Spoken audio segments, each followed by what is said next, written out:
alone. Bring it back. Welcome to the Endurance Town USA project. This podcast, along with our blogs, vlogs, and adventure team, travel around the USA both creating and sharing the stories of human beings, changing lives and communities through endurance sports and outdoor adventure. Follow us by subscribing today to reconnect and rediscover your own why as we explore the people and the places that make the endurance lifestyle where we call home. This is Endurance Town USA. Bring it back. Hey guys, welcome to Endurance Town USA podcast. Today I'm here with my friend Rachel Wakley. Hi. And we're going to talk about emotional fitness once again. In particular, this is part of a 3-part series on making peace with, and today our theme is making peace with exercise. Yeah. Rachel is the owner of Bold, and she's a women's fitness coach here in San Luis Obispo. We became friends a couple years ago in the gym, and I've had the pleasure of working with Rachel as one of my strength coaches. And I love what you're doing with your life now, and I wanted to interview you and learn a little bit more. Thank you. So let's get started. Let's first tell everybody a little bit about who are you? Where did you grow up? And kind of what your life was looking like up until this point. I'm Rachel. I am from San Jose. Okay. Lived there my whole life and moved here to SLO for college and haven't moved yet. What were you studying in college? Kinesiology. So Okay. I actually started as a journalism major Okay. and a year in decided it was boring and switched to kinesiology. Okay. What was life like in San Jose before you got here? I miss San Jose. Do you? I miss the culture and just seeing different faces, and yeah, I miss that a lot. And I miss like kind of the hustle and bustle. I went to private school my whole life though, so I'm very grateful for that experience. But Was it a religious private school? Or? yeah, so Catholic school from kindergarten through senior year of high school. Wow. So, yeah, Okay, that's your whole life. there were a lot of struggles with that, and then that comes with a lot of like wealth and privilege with the kids I went to school with. So that was always a little challenging. But yeah, I miss San Jose a lot. And family life, going to Catholic school, and what was your family life experience? I'm the daughter of a single parent. My mom's amazing. And she is also the daughter of a single parent. So strong women run in the family. My grandma's Mexican. So my mom's half Mexican, and never met my father, but he's Black. Okay, awesome.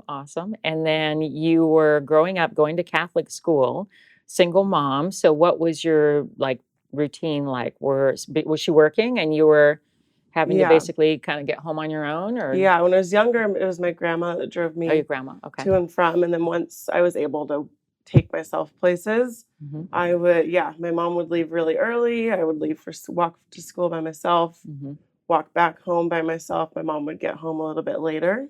And then once she got home, we'd go straight to whatever practice I had that day. Well, and that was going to be my next question. Was sports and fitness part of your life growing up?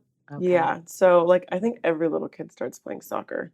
So I played soccer and then basketball. They didn't when I was growing up. After Title IX, it became a thing. Yeah. There was more of those sports available. But yeah. So you played soccer? Okay. So I ran the gamut with sports and then settled on volleyball. Okay. Played that pretty competitively for a little kid. And then I quit. And I kind of just didn't want to do anything.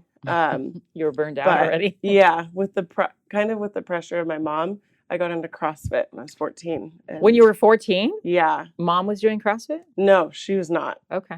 But I think my mom kind of projected a little bit of her insecurities about my weight onto me. So, yeah, I got into CrossFit at 14 and ended up falling in love with it.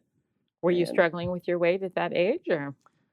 I don't think mentally I was. Maybe I think there's an association that weight has some correlation with health, and it can, but not all the time. So I don't think emotionally I was yet, but that always comes later. So. Well, in 14 to be encouraged to do CrossFit, that's already pretty bold. So was that something that spoke to you, or you said, I'll try it, but this looks awful? I mean, what was your conception at 14? I was not into it at first. You were not into it? No. Okay. I distinctly remember my first workout. The girl sitting next to me, like, she was a lot older than me, was like, had to encourage me, and I just did not like it. But at some point, something switched, and I just kind of fell in love with it. And it brought me on this journey of loving strength sports and, yeah, being able to express myself with a barbell. But you were a female in high school doing a strength sport and CrossFit. That's pretty wild. So were your peers doing this at all, or were they doing the traditional sports and you were going after school, for example, to do like CrossFit workouts? Or Yeah, I think Okay. I went to a high school very famous for making like famous athletes. Like a Oh, girl, I was a senior, she was a sophomore, went to the Olympics oh wow, while we were in school. wow. Yeah, another Okay, kid who's a year older than me is in the NBA right now, like okay. crazy. So the But yeah, school is super sports yeah, dialed. everyone Okay. was playing traditional sports, but since I didn't have that, I Mm. had CrossFit. But I never felt, I think because I was around other girls that were strong and played soccer or water polo or whatever, I didn't feel like that, like I stood out that much because I did CrossFit. It was definitely, CrossFit was not a thing like it is now Yeah, it's then. just getting going. Yeah. Mhm. And it's funny because now CrossFit's kind of on its way out, but It's definitely in transition that's right another now. conversation. Yeah. Yeah, I didn't feel like I stood out. I just stood out because nobody really knew what CrossFit was yet. So what was your peer life like? What were your friendships like at that age in high school? And so did you hang out with a bunch of jocks? Was it part of your lifestyle, or were you kind of a lone ranger? I kind of moved through groups. My Mm. school was very cliquey, probably like any high school. Mhm. And I'm just not that kind of person. Mhm. So I'd kind of be in this group and kind of be in that group, and I just jumped. Okay. So some of my friends were really athletic. Some of them like really liked to sing and dance and Oh, stuff that's like cool. that. Yeah, I had multiple groups. So, and I also have a horse. Toots, that's a big part of my identity. When did that start? It was I was little, like probably like 5th grade. Oh, wow. Okay. Yeah. So that's a big part of my identity too. I have all Oh, these yeah. friends from the barn, like my barn friends. Mhm. So yeah. Mhm. So some of your time you'd spend at the barn, sometimes doing CrossFit, the rest of the time hopefully doing some schoolwork, or Yeah. Yeah. I what was required. learned how to overwork real soon. Yeah. I mean, for a high school age, that's a pretty motivated individual, Yeah. Interesting. And the horse component came through your mom or your own personal That interest, that or was my own interest. okay. Yeah. And you still have your horse. I still do. She lives here. What's her name? Her name's Luna. She's Luna. 11. Uh-huh. Had her since she was born. Wow. Yeah. That's so cool. Okay, awesome. So horseback riding just for fun, or were you competing in that I as was well? competing. Wow. Okay. That cost a pretty penny though, so that didn't last long. Mhm. But I did compete for a while. How did that feel compared to doing CrossFit? That's so radically different. I know it is radically different. I feel like they definitely clashed. Mm. Yeah, I feel like they definitely clashed. Like my horse trainer thought that I was like trying to hurt myself and all this stuff. And horseback riding and showing is so aesthetic. Like you have to, the horse has to look good. You have to look good. To put on makeup when you're like 12, which is not what I want to do. Yeah, you have to slick the hair back and wear the bright, shiny clothes. It's different. So you were kind of living in a few different worlds in terms of, and at that age, and even prior to that, obviously, but junior high to high school, like there's so much formation around your identity. Who am I as a human being? Who am I in the world if I, relate to certain sports or certain groups of friends or, parents or the heritage or whatever. Like all of those things are sort of at the forefront of developing you as an individual as you're separating and trying all these new things and experimenting.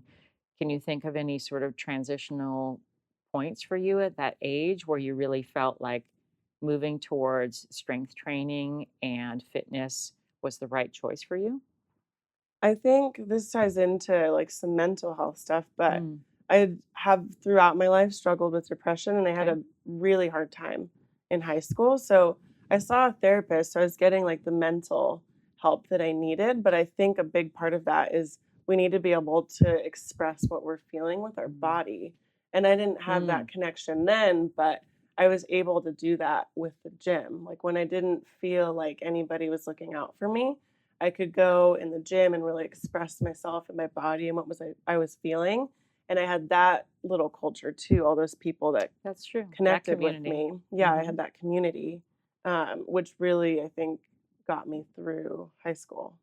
Oh, that's phenomenal. So Yeah, were there maybe some individuals that were mentoring you, or was it just being in that sort of tribal community where you really felt safe, yeah. protected, but able to go in there and be really powerful and strong and express yourself through the movement? Yeah, it was just, it wasn't like they weren't specifically mentoring me, but it was like Mhm. this group of people that liked to do hard things with me and that helped me get through those hard things. Mm. And it was like on a Friday night when everybody else is like drinking and that's like not really what I want to do. And I just don't feel like I really fit in any group. Mhm. I can spend my Friday nights with these people and like just feel cared for and connected. Mm. Mhm. Mhm. And that's through high school. Hmm. So what made you decide to go to Cal Poly? That was kind of a fluke. I always Mm. wanted to go to University of Oregon, Mhm. so I wanted to leave California. I wanted a new experience, but a lot of my friends went to Cal Poly, and I was like, "Oh, Cal Poly!" And I came here. I loved San Luis Obispo. Mhm. I liked Cal Poly's Learn by Doing philosophy. So I was like, Mhm. you know what? I'll just apply. We'll see what happens. Mhm. And then I had some random class change and I had to commit to Cal Poly for them to tell me if I was accepted or not. Oh, So I was like, interesting. well, we'll just let fate decide. And fate decided I would come here. And what did you study? Kinesiology. Okay. Awesome. Well, Awesome. journalism at first, then kinesiology. Uh-huh. Oh, you switched or Yeah, you were doubling up? Okay. yeah. Is that because you felt like you'd have a life in fitness and that career path, or was it just such a big part of who you are and were at that time? It seemed like the right decision. Yeah, I had no idea that this is where I'd be. I wanted to be a sports journalist or something like that. Oh. And journalism was just boring. Mhm. I didn't like it. So I switched to kinesiology just for the interest and because I knew I'd at least it'd be hard, but at least I'd be interested in what I was learning. Mhm. Had no idea what I would do at the end of it. I thought I'd become like a doctor, a physical therapist, something like that. Yeah, but things got me this way. Mhm. So you moved to slow. Were you still doing CrossFit? I was. Okay. Went Were to you competing or were you doing it just for recreational? I was competing. Oh, wow. Okay. Yeah, I went to CrossFit Inferno in San Luis Obispo, Mhm. and which is a very competitive atmosphere, which I liked. Mhm. So I would do like local competitions, but I feel like the peak of my CrossFit career is when I got as an alternate on their regionals team, which Nice. was pretty exciting for me at the time. Mhm. For anyone. Yeah, For anyone. yeah. That's a hard task to complete to get that far. But you were still loving the sport, or how was it going as you transitioned into being a college age person and a lot of lifestyles, a lifestyle change coming with that and more pressure of school, and how are you relating to your body at that point? I think it was kind of 50-50. In high Mm. school, it was really, I mean, I still struggled with my body image, but it was more like I'm doing CrossFit because this is so fun. Like I'm deadlifting all this weight. I can do a bar muscle up. This is so cool. Like look at what my body can do.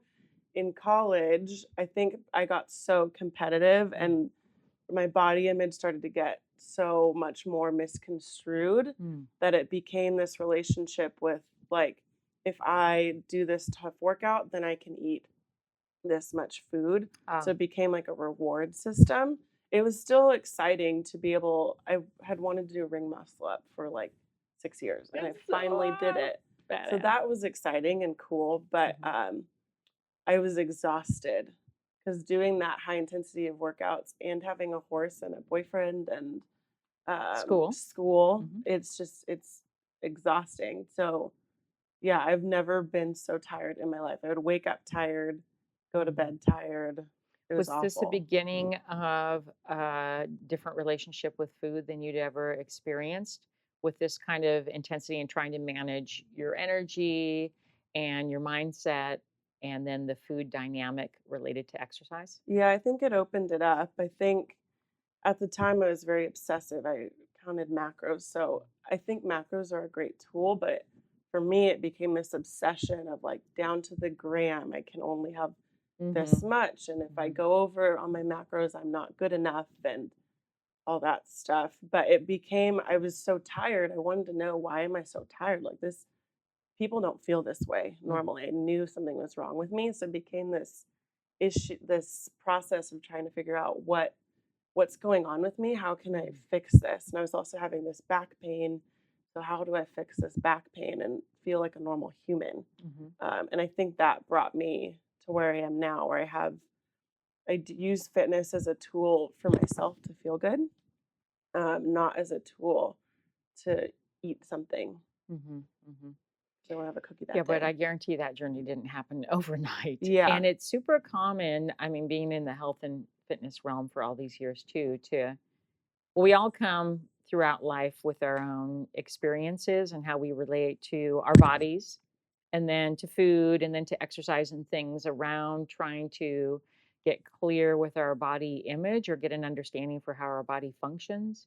Sometimes it's more performance based, sometimes it's more based on how we look, and how we feel. And I know that you and I both feel strongly that it's really how you feel in your own skin and owning your individuality and what's best for your health, mentally, physically, emotionally, spiritually, all of those aspects. But at what point did you see that maybe exercise or food or both were not working for you, that there was something there that wasn't healthy?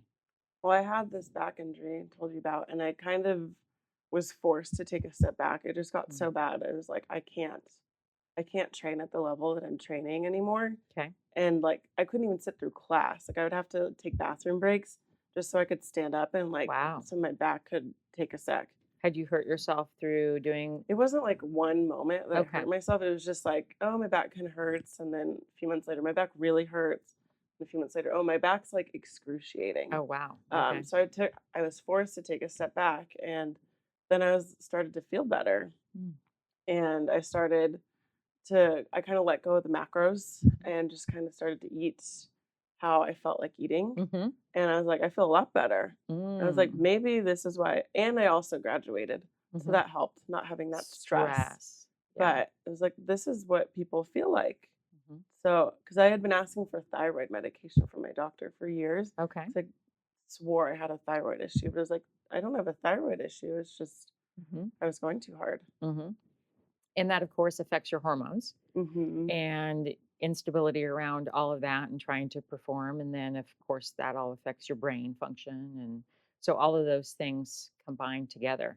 Yeah. So when you took a step back and you gave yourself room to breathe from being so active, and just intuitive eating, basically, you felt there was a big difference in your energy level? Yeah, a huge difference. I stopped punishing myself. Ah. So what was the punishing aspect, the food or the exercise or both? Both. Mm-hmm. I've Okay. always punished myself with food, but I've gone through waves with exercise. But in that moment was one of the only times I've ever really punished, or not moment, but that period of time was one of the only times I've ever punished myself with exercise. So let's dig into the exercise piece and try and gain a better understanding for not just you and your experience, but for all of us kind of collectively, since now you've chosen to do this with your life, is help other women through the process of really, like we said, coming to peace with exercise, but finding a place with exercise being part of your life and lifestyle in a healthy way. So, at what point that was a turning point for sure when you dialed back your exercise and you got your energy back and you started to feel differently about food?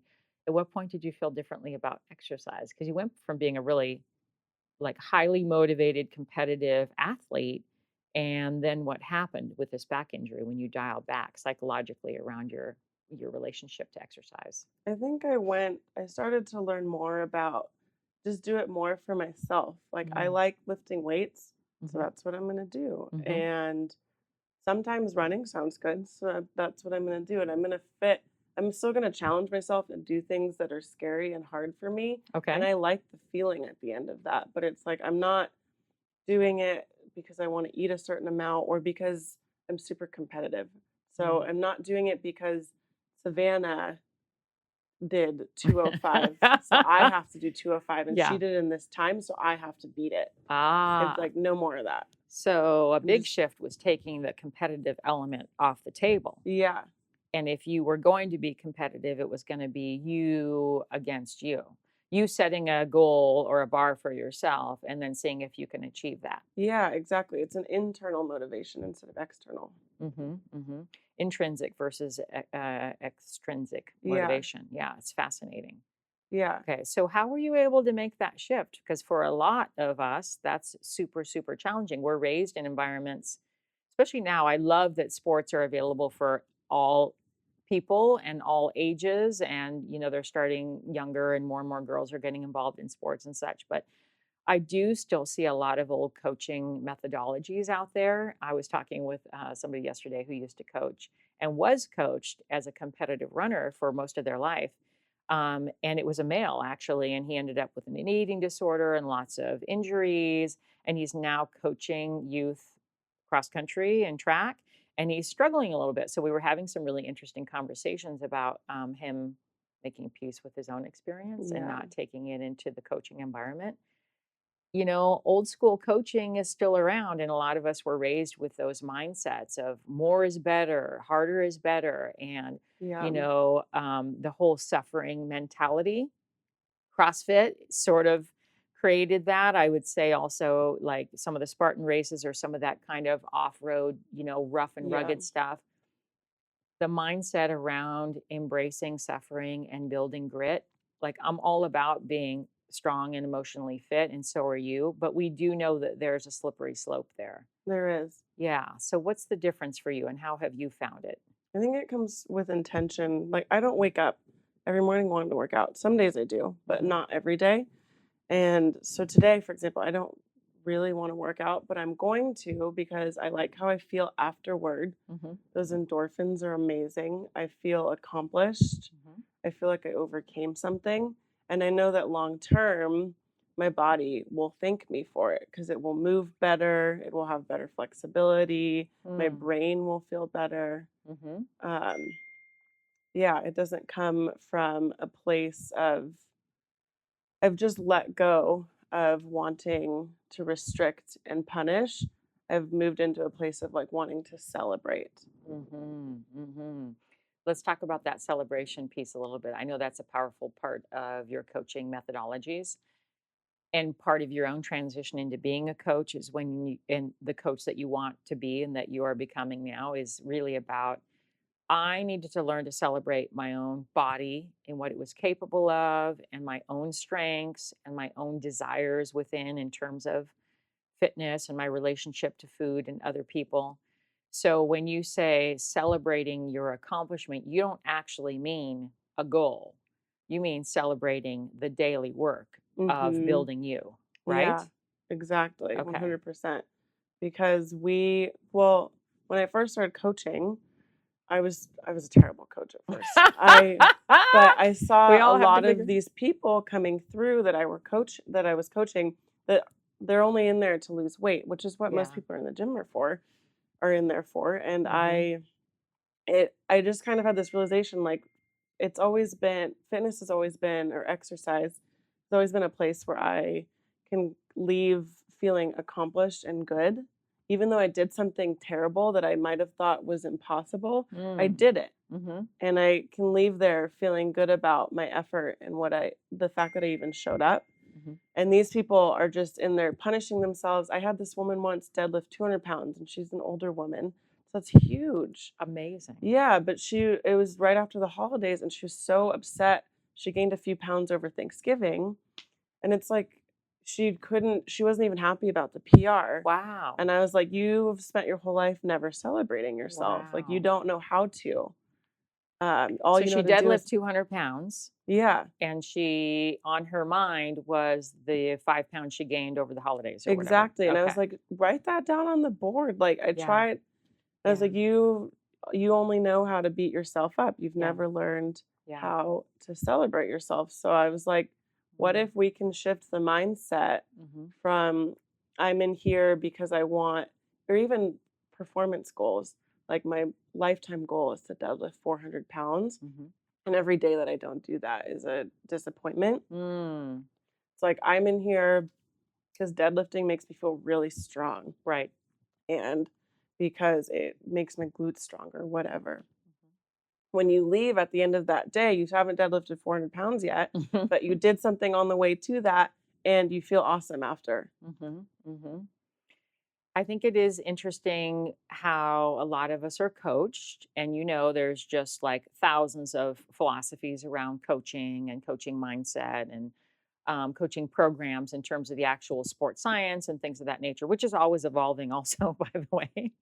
And there's no right and wrong ever. There's no one way ever. And so if you experience a coach that has that, my way is the right way, that's generally an opportunity to leave because that probably will not be a good fit for you because we're all individuals. And 100%. also our goals change. Yes. Like over the course of my life, for the first 30 years, I didn't really do fitness. I wasn't really exposed to a healthy lifestyle. So the last 20, I've tried everything and all things. So I've had a lot of different goals and a lot of experiences, and some of them good and bad, but willing to try a lot of things.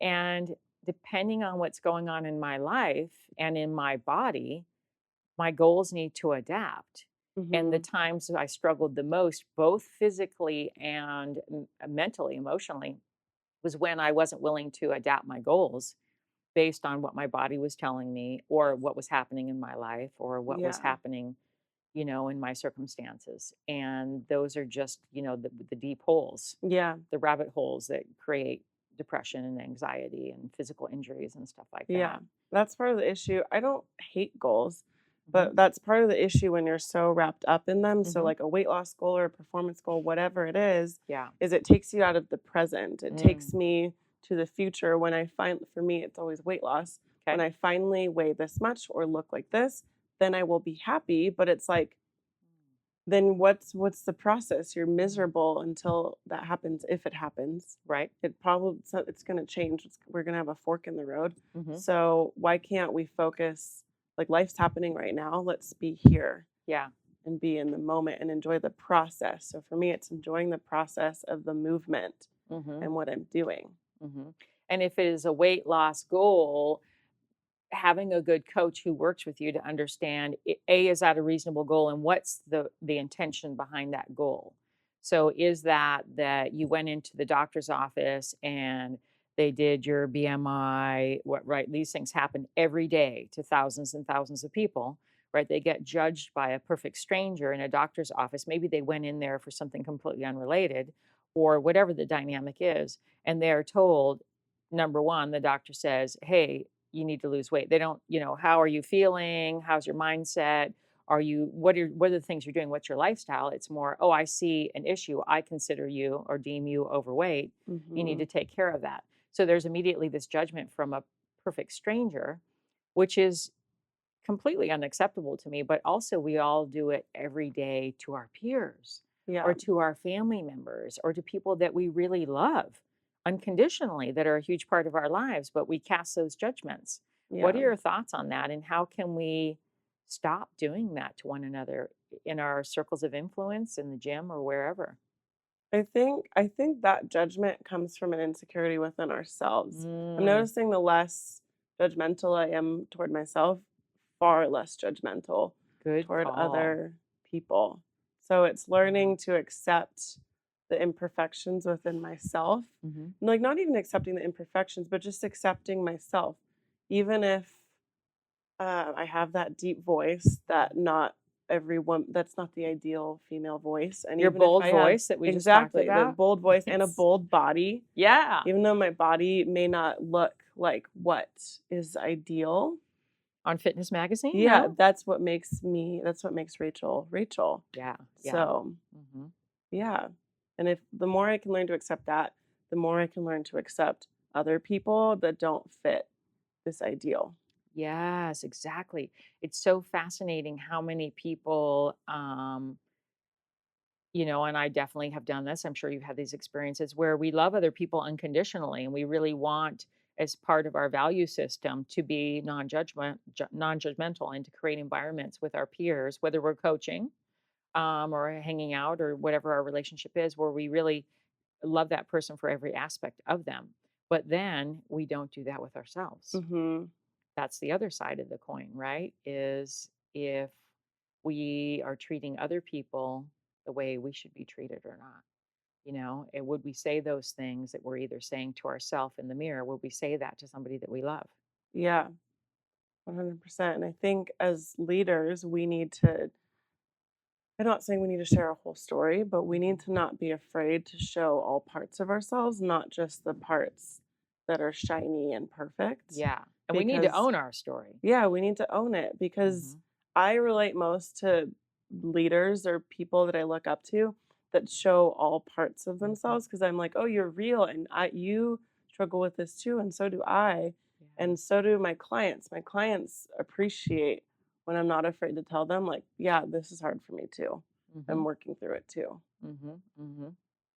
Or maybe I still haven't tackled that demon or whatever it is, and being able to have the hard conversations. Yeah, you got to own up. You got to own up to it. I'm not afraid to talk about what I'm good at, but I'm also not afraid to admit, like, I'm not good at this. I need to work on it. And yeah, we can talk about it together, work through it together. Exactly. And the reality that not every day are we going to go into the gym and crush it. So just because we're coaches, and I used to be a fitness coach for years, just because we take on those roles doesn't mean A, that we have all the answers, or B, that our way is the right way. We're here on the journey with our clients or with our peer group. We're here on the same journey with them. We might have more knowledge and education. We might be in a position to be of service, and if that's our calling, but it doesn't mean that, we're these perfect beings that have figured everything out. Yeah. Everything's going to change tomorrow. We don't know how we feel tomorrow. Yeah. Yeah. We're works in progress. I'm really tired of like fitness professionals, any professional that tries to deem that their way is the highway. I used to feel that way. Like, I thought if you weren't doing CrossFit, you're doing it wrong. Yeah. It's done. Like, CrossFit is the best. And it's like, flash forward 10 years. Yeah. CrossFit is in a total transformation. And like, if I was still holding on to the fact that CrossFit is the best way right now, like, where would I would be so lost. Yeah. Because I would have nothing. Yeah. Because CrossFit is in this huge transformation. And I wouldn't know where I stand. I kind of see it as fitness gospel. Like, back in the day when I was growing up, I'm 50, going to be 51 this year. There was all these fads, like there was jazzercise and aerobics, and like there was just all these fads around fitness. There still are. Like, to me, when CrossFit came, and I did experiment with it, I did it for a year. It was another fad. And of course, there are pieces of it that are amazing, like some community aspects. There's some really solid stuff, right? But that's the case for all aspects of health and fitness. There are always good pieces based on my body right now, my needs, my mindset, what I look for in a community. I think that's undervalued a lot, is that a fitness community can be a game changer for people. And I want to talk about that. I know community is huge for you too. But I think those pieces of a fitness methodology are the takeaways. Yeah. Like, if you go into a gym or you meet a coach, I've had tons of coaches over my 20 years now. I've also coached hundreds and hundreds of people. We're not always the right fit. It's not always the right time. And again, there isn't that one way. So to me, the reason or advantage of either having a coach or going into a fitness community, where the real value is being able to explore yourself and then what's possible. Yeah. In learning new things. Oh, I never thought of it that way, or I never tried it that way, or hey, let's build a relationship and maybe somehow we can support each other's goals. Yeah. That's massive. Yeah. What's community looking like for you in the fitness world right now? Right now, I think it's being around people that have a shared identity and a shared interest. I need to be around people that kind of share my values. They need to be authentic, not afraid to be vulnerable at times. Yeah. Equality is really important to me. And what do you mean when you say equality? Equality, as a Black woman, a mixed race woman, it's important to me that I see myself in the people I'm around. So I need to be able to see women in positions of leadership, and I need them to be able to share their experience, because the fitness industry, exercise industry is so male dominated. And there's nothing Yeah. wrong with that, but it's like women, your biggest target is women, kind of. Well, So absolutely. why are we Yeah. not at the table? Yeah. And same with people of color. It's like Mhm. people of color, Black people are the most unhealthy people in America because of our socioeconomic status. So Mhm. we, Opportunity. yeah, Lack of we need to opportunity. have a seat at the table because they're our target too. We want to make them healthier. Mhm. So Mhm. why are you not including them in the conversation? Yeah. I think that is a really, really solid point that needs to be elevated more and more is the reality that I come from the endurance sports and running industry professionally. And for years, I have witnessed that primarily the organizations were run by men or the industry leaders were male. And in the spaces, the conversations were male oriented, whether it was coaching or otherwise. But then 60 or 65% of the audience or the participants were female. Mm-hmm. So it would fascinate me. And I got into a lot of really interesting conversations because I'm one of those bold females, that wants to understand and create dialogue and create conversation around why would that be the case? Why would we not have the people that were trying to transform their lives or bring them into the sport or have them become healthier or bring this lifestyle to them that we feel is so incredibly valuable? Why would we not have them in the dialogue or more well represented? And I think we're slowly seeing a shift. I'm glad that it's in my lifetime, Yeah. but that definitely was not the case 5 or 10 years ago. And when I got in the sports of triathlon and running 20 years ago, that was absolutely not the case. I Yeah. had a super, super niche. I had a women triathlon coach. I started in triathlon, and then I had a women's only triathlon team. And they like didn't exist. It was this completely radical concept that was created by Sally Edwards, who's an amazing mentor of mine and a really famous endurance and Ironman athlete and all this stuff. But she was super radical for the time. Like it was outrageous what she was putting out in the world. And now we see that this is an opportunity like Yeah. women's fitness and specifically girls and women's fitness programs that look different, that sound different, that feel different are what the world really needs now. Mm-hmm. And you're taking this on. That's what Yeah. Bold is, right? Exactly. Tell me what you're creating with Bold. Bold is a space for women where they can learn to get stronger emotionally and physically. So you see some women's gyms, but a lot of times they're geared toward weight loss, or the people in there aren't picking up big weights. And I have respect for that, but I like picking up big weights. Mhm. And I think doing that creates this mental resolve.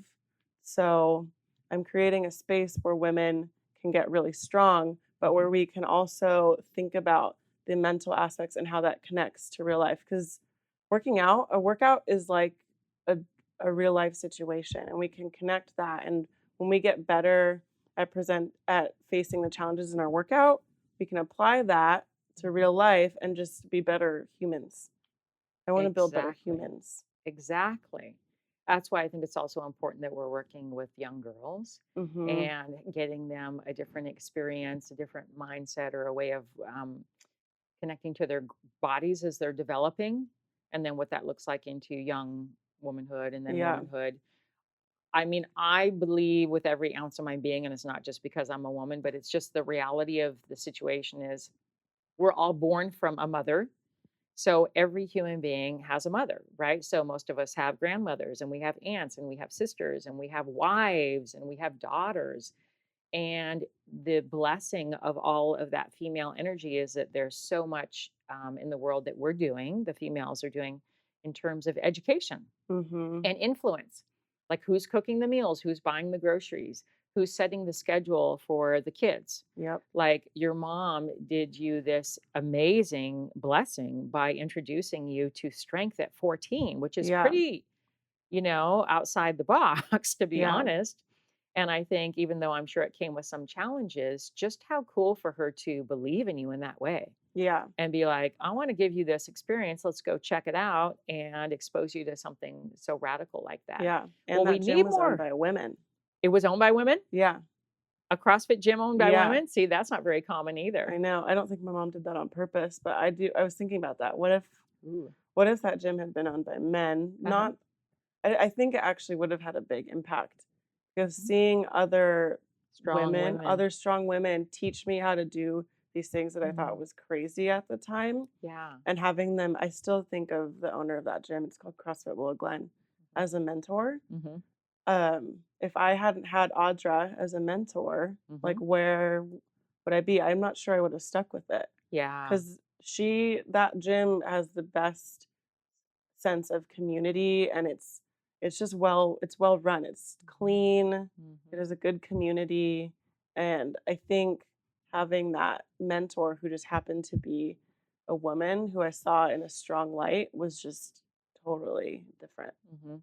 And I think there's a massive opportunity for us coaches and people that are in the industry of health, fitness, all of that, um, to take a role in working with the males, whether they're coaches or professionals in the sport, and helping them understand and really leverage a different way of coaching if they're open to it. I know a lot of them are. Like, we obviously love men. We have plenty of men in our lives, and we've had great male relationships in the sports world too.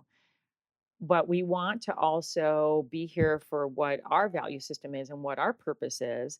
And if we're going to be part of that path, helping to create a space for women and girls, helping to create a space for all people to learn that there's maybe different ways of doing it, so we can further impact the next generation and the next generation and the next generation.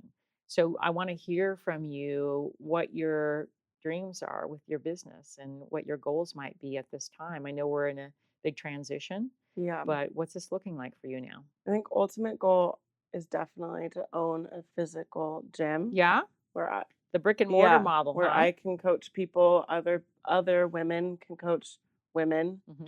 And I do think we're on a change with the fitness industry, and with body image, and just with women's fitness and fitness in general, of seeing it less as this like old archaic model of you do this with this goal in mind. Weight loss challenges. Yeah, with any like it's just so goal oriented, and Yeah, yeah. it's shifting. I want to see a shift in moving your body for the sake of moving your body and for those Mm. benefits, emotional Hmm. and physical. Hmm. Hmm. Yeah, I want to, if I ever choose to have children, if I have a daughter or a boy or anything in between, I want them to grow up in a world where they are comfortable with their identity and especially with their body.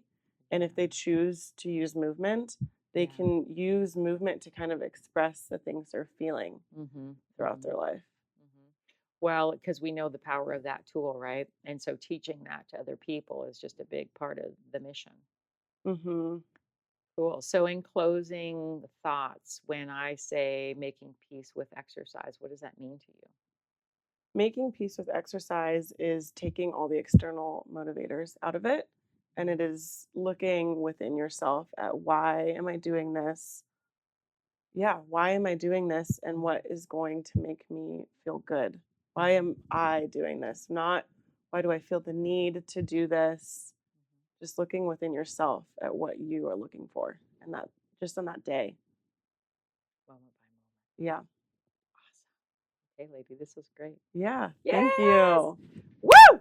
Thank you for connecting with us for this episode of the Endurance Town USA project. Discover more about today's guest, along with other great stories and video projects, by visiting us online at endurancetownusa.com. You can also follow us for updates and behind-the-scenes peeks at future episodes on Instagram at endurancetownusa. You can also connect with our creator, host, and life leadership and business coach, Samantha Pruitt, at samanthapruitt.com, or on Instagram at @thesamanthapruitt. And lastly, you can follow me, Travis Ford, producer and marketing creative, at rockharbormarketing.com or Instagram at rockharbormarketing.